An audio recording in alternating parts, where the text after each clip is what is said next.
আমি করছি, তুমি আমি ঘুরে বলছি কপাল গাড়ি আসছে দাঁড়িয়ে আমার কপাল আছে মাস্টার নামাতো না বাড়ি গিয়ে ধরে দেখো তারাও তুলে যাচ্ছি। হ্যালো এভরিওয়ান, তোমরা সবাই কেমন আছো? আশা করছি তোমরা সবাই খুব খুব ভালো আছি, আমিও খুব ভালো আছি। তো আজ দেখো বাড়ির সবাই মিলে আমরা একটু ঘুরতে বেরিয়েছি চিড়িয়াখানায়। তো সকালবেলাতেই ট্রেন ধরে আমরা শিয়ালদা এসেছি। তো শিয়ালদা থেকে কিছুটা হেঁটে আমরা বাস ধরে তো যাচ্ছি এখন চিড়িয়াখানায়। যা ভেবেছিলাম ট্যাক্সি নেবো, কিন্তু আর নেওয়া হয়নি। আর দেখো রাস্তায় একটু জ্যাম ছিল, তো একটু বসেছিলাম বাসে। তো এদিকে না আমাদের এমন একটা অবস্থা হয়েছে, তোমাদের কি বলবো। বাসওয়ালা বললো যে এখান থেকে নামিয়ে দিয়েছে আমাদের রাস্তার ধারে, বললো যে 2 মিনিটের মধ্যে তোমরা চলে যাবে। কিন্তু দেখো 2 মিনিট কেন, সেখানে 10 মিনিট হয়ে গেছে, তাও আমরা যেতে পারছিলাম না হেঁটে হেঁটে। আর উনি বাসওয়ালা বললো যে এখান থেকে 2 মিনিট গেলে তোমরা চলে যাবে। তো দেখো তারপর আমরা হেঁটে হেঁটে যাচ্ছি ব্রিজের উপর দিয়ে। এতটা খারাপ লাগছে লোকটা, তো কিছু বলার নেই। তো এদিকে দেখো তোমাদের দাদা ভাই আর আমার শাশুড়ি মা এদিকে কিছু খাবার কিনছে। তো কেনা হয়ে গেলে বাইরের খাবার কিছু একটা খায়, কিন্তু কতটা খায় না। তো বাড়ি থেকেই বানিয়ে এনেছি, যেহেতু বাড়িতে বাচ্চা কাচ্চা আছে। তো বাচ্চা কাচ্চা বলতে আমার ছেলে এখনও ছোট, তো বাইরের খাবার অতটা নিইনি, বাড়ি থেকেই বানিয়ে এনেছি। তো দেখো এদিকে না তোমার টিকিট কাউন্টার থেকে তোমাদের দাদা ভাই টিকিট কেটে এনেছে। তো এখন যাব। আর একটা কথা বলে দিই তোমাদেরকে, তোমরা আগে থেকেই সচেতন হয়ে যাও, কারণ আমরা চিড়িয়াখানায় যখনই ঢুকতে যাই তখনই রাস্তায় কিছু লোক মাস্ক নিয়ে বিক্রি করছে। তো আমাদেরকে বলে যে ভিতরে মাস্ক না নিয়ে গেলে তোমাদের ঢুকতে দেবে না, নো এন্ট্রি লেখা আছে, নো এন্ট্রি করতে দেবে না, তোমাদের ঢুকতে দেবে না, তোমাদের আবার আমাদের কাছে এসে মাস্ক কিনে নিতে হবে।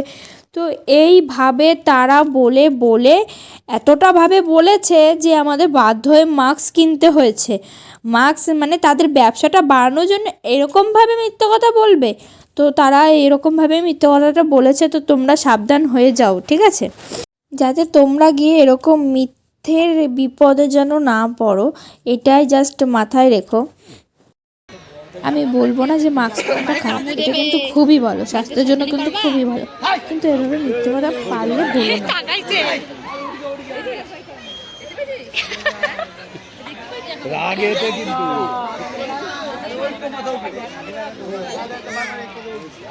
তো তোমরা দেখতেই পেলে যে এখানটায় না এই বাঘটা দেখো শুয়েছিল।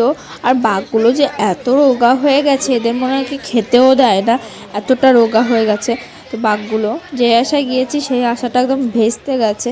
তো আমরা গিয়েছি ভেবেছি বাঘটা একটু ঘোরাঘুরি করবে, তো ঘোরাঘুরি করছিল না, একদম ঘুমিয়েছিল, শুয়েছিল। তো তোমাদের দাদাভাই দেখতে পেলে জোরে একটা আওয়াজ দিয়েছে। তো তোমাদের দাদাভাই সেই আওয়াজটা দিলে পর তোমার বাঘটা দেখে না উঠে একটু মাথা দিয়ে দেখে আবার শুয়ে পড়েছে। আর এই দিকটায় এসে দেখো এই একটা বাঘ শুয়ে আছে আর একটা বাঘ বসে আছে। তো তারপরে দেখো আমরা আস্তে আস্তে হরিণের ইসে চলে এসেছি। তা হরিণগুলো না খুব সুন্দর দেখতে, কিন্তু দেখতে পাচ্ছ হরিণগুলো খুব রোগা হয়ে গেছে, এদেরও খাবারের অভাব পড়ে গেছে, এতটা পরিমাণে রোগা হয়ে গেছে তোমাদের কি বলবো। আগের বার মানে আমার 2020 সালে 20 বলতে 19-এ এসেছিলাম, এত একটা রোগা ঠোগা দেখিনি, কিন্তু এখন দেখতে পাচ্ছি প্রচণ্ড রোগা রোগা হয়ে গেছে। তো যেই হোক দেখো তারপরে আবার এই দিকটায় দেখো, এই দিকটার হরিণগুলো দেখো।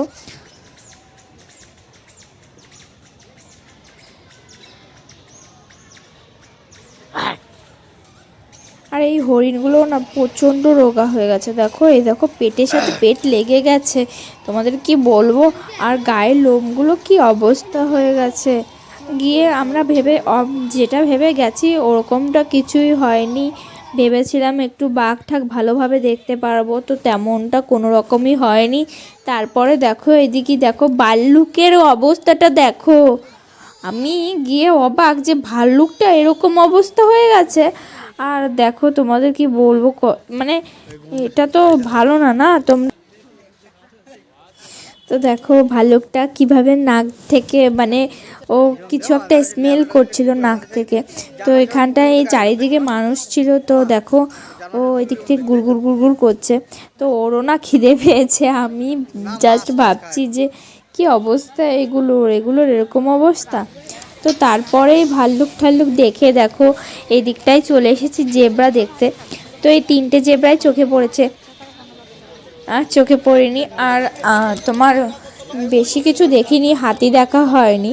তারপরে এই দিকটায় দেখো হরিণের কাছে চলে এসেছি, আর হরিণগুলোর মাথায় দেখো 2-3টের মাথায় এত শিং, বাবা কি বলবো তোমাদের। তারপরে না আমরা চলে এসেছি কচ্ছপ দেখতে। ছোট ছোট কচ্ছপ দেখেছি, কিন্তু না এই কচ্ছপটা এত বড় ছিল, তোমাদের কি বলবো, এত বড় তোমরা না গেলে একদম বুঝতেই পারবে না। তো তারপরে আমরা চলে গিয়েছিলাম সাপ দেখতে। আর সাপ দেখতে গিয়ে যা হয়েছে, সত্যি কথা বলতে, সাপ না, এই যে বিচুলির খড়গুলো দেখছো, এই বিচুলি আর এই চাদরে পেঁচানো আছে, এগুলোর মধ্যে গিয়ে শীতকাল যেহেতু মানে সাপের গাটা খুব ঠান্ডা থাকে, তো সাপগুলো আর তত একটা দেখতে পারিনি।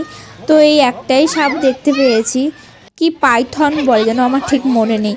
তো দেখো তারপরে না এখানটায় চলে এসেছি এই জিরাফ দেখতে। তো জিরাফটা না বারে বারে একবার এদিকে রাউন্ড দিচ্ছে, একবার ওদিকে রাউন্ড দিচ্ছে, একবার এদিকে রাউন্ড দিচ্ছে, একবার ওদিকে, মানে ও খালি একবার এদিকে একবার ওদিক এটাই করে বেড়াচ্ছে। আর আমি না অনেকক্ষণ ধরে খেয়াল করেছি জিরাফটা না, একটা জিরাফ ছিল, এই জিরাফটাই দেখো, এই জিরাফটা না তোমার একভাবে দাঁড়িয়ে আছে, মানে কতক্ষণ দাঁড়িয়ে আছে তার ঠিক নেই, ও একভাবে দাঁড়িয়ে আছে। মানুষজন সব ফটো তুলছে, মনে হচ্ছে যে একটা স্ট্যাচু দাঁড়িয়ে আছে।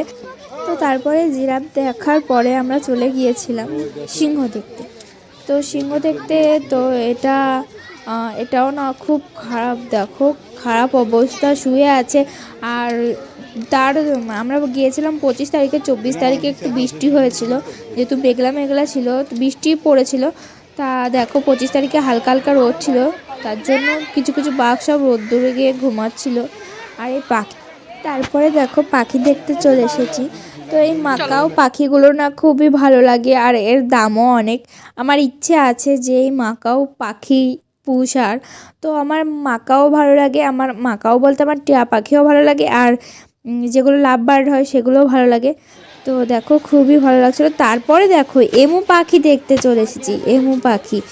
তো এমু পাখিগুলো দেখো, এরাও না একবার এদিকে যাচ্ছে, একবার ওদিকে যাচ্ছে, একবার এদিকে আর একবার ওদিকে। আর এরা দেখো কি করছিল, খুব সুন্দর লাগছিল। আমি মাকে বলছিলাম যে আমাদের বাড়িতে টার্কি মুরগি ছিল, ঠিক সেরকমটা দেখতে। তো তারপরে আমরা চলে এসেছিলাম জলহস্তী দেখতে। তো জলহস্তীটা দেখো কুম্ভকর্ণের মতো ঘুমিয়ে আছে, দেখতে পাচ্ছ, কুম্ভকর্ণের মতন একদম ঘুমিয়ে আছে। তো তারপরে না আমাদের খুব খিদে পেয়ে গেছে, অনেকক্ষণ হয়ে গেছে এসেছি। তো প্রায় 2টোর দিকে গিয়ে আমরা খেতে এসেছি। তো এদিকে ভাত ছিল আর ডিম ভেজে এনেছিল মা। আর এই দেখো একটু কষা কষা করে আলুর দম করে এনেছে, তো সেটা দিয়েই খাবো। আর বাড়ি থেকে না রুটি বানিয়ে এনেছিল, রুটিও ছিল আর ভাতও ছিল আর ডিম ভাজাও ছিল। আর মানে আলুটা দেখো খুব সুন্দর হয়েছে, আর তার সাথে ডিম পোচও জমে গেছে। মানে এত সুন্দরভাবেও যে ফ্যামিলির সাথে এনজয় করা যায়, না গেলে বোঝাই যায় না।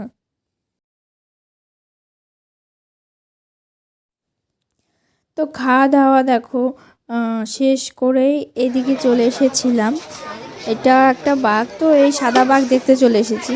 তো সাদা বাঘেরও খুব অবস্থা খারাপ, মানে বাঘ দেখতে গেছি, বাঘের মধ্যে একটা এনার্জি থাকবে, সেই এনার্জিটা না এইবারে গিয়ে আর দেখতে পারলাম না। তো এই লেপারটা দেখো ঘোরাঘুরি করছে, এটাও না রাউন্ড দিচ্ছে, একবার এদিক তো একবার ওদিক, একবার এদিক তো একবার ওদিক। এদের এইভাবেই ট্রেনিং দেয়, একটু ভালোভাবে ট্রেনিং দিলে হয়ে যায়। তো দেখো তারপরে লেপার্ড দেখার পরেই চলে এসেছি গন্ডারের কাছে। ও বাবা, সে কি গন্ডা তোমাদের! তো গন্ডারটা না খাচ্ছিল, তো আমরা তারপরে ওটা দেখার পর আমরা সঙ্গে সঙ্গে এদিকটায় চলে এসেছি সেই বাঘটা দেখতে। তো বাঘটা দেখো এসে দেখি কুম্ভকর্ণের মতন এটাও ঘুমাচ্ছে, আর এমনভাবে তাকাচ্ছে না, একদম কুম্ভকর্ণে। তো বাঘ দেখার পরে না আমরা চলে গিয়েছি কুমির দেখতে। তো দেখো, আর কুমিরগুলো দেখো কি সাইজের, বাবা কত বড় বড় কুমির, মানে 6টা কুমিরই এত বড়। তো আমরা এই কুমিরটা দেখে না আমরা আর বেশি কিছু দেখিনি, যেরকম হাতি দেখিনি, শিম্পাঞ্জি দেখিনি, আমরা কিছু কিছু জিনিস দেখিনি। যেহেতু আমার দেখা হয়ে গেছে তার জন্য আর দেখা হয়নি। তো আমরা এখান থেকে ভিক্টোরিয়ায় যাব। তো যাওয়ার পথেই না রাস্তায় চিড়িয়াখানা থেকে বেরিয়েই আমার স্যারকে শঙ্করদার বোনের সাথে আর শঙ্করদার সাথে দেখা হয়ে গেছে। তো আমি জীবনেও ভাবতে পারিনি যে এইভাবে দেখা হবে। তো দেখো দাদার সাথে আর দিদির সাথে একটা ফটো তুলে নিলাম। আর দাদা না সত্যি খুবই ভালো আর খুবই ভালো ব্যবহার, আমার এত ভালো লেগেছে। তার সঙ্গে শঙ্করদার বোনের ব্যবহারটাও কিন্তু খুব ভালো ছিল, না দেখলে তোমরা বুঝতে না। আর এরা বড় সেলিব্রিটি হয়ে গেলে কি হয়েছে, এদের মধ্যে না সেই মনুষ্যত্বটা আছে। তো আজ আমার ভিডিওটা এই পর্যন্তই, ভালো লাগলে লাইক কমেন্ট শেয়ার করে দিও। আর